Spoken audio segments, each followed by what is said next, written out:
Hi there, Nick. Before you had mentioned that a new trespass notice has been issued, and that happened around 2 o'clock today. City of Toronto bylaw enforcement officers, accompanied by Toronto police, issued a new trespass notice. This time it was on St. James Cathedral property, and it was on cathedral letterhead. And they went overseas, and so many of them didn't come back.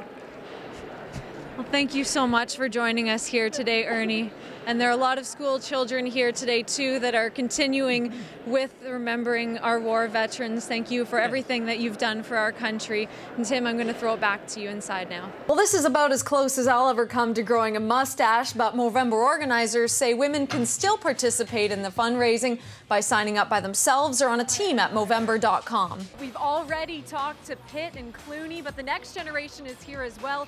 Chase Crawford of Gossip Girls walked the red carpet for peace, love, and misunderstanding.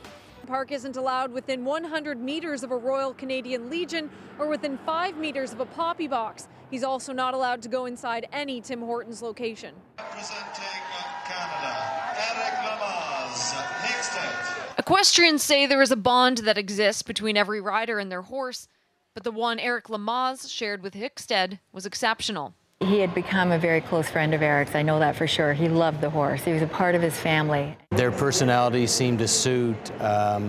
It was fun. It was impressive to watch them. Lamaze rode Hickstead to Olympic gold at Beijing in 2008, and their continued success helped Lamaze to recently be named the world's #1 rider. Again, for goodness sake.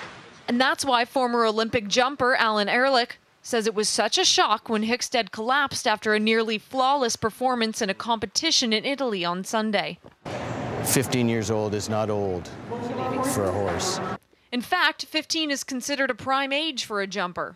Ehrlich says Hickstead created tremendous inspiration for Canadians in the equestrian sport, not only for his Olympic gold medal, but also for his consistent quality of performance. We should feel privileged that we have had this type of representation.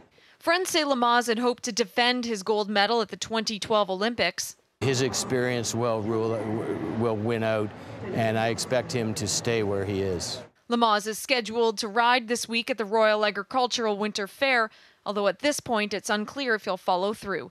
Melissa Raftis, CHCH News.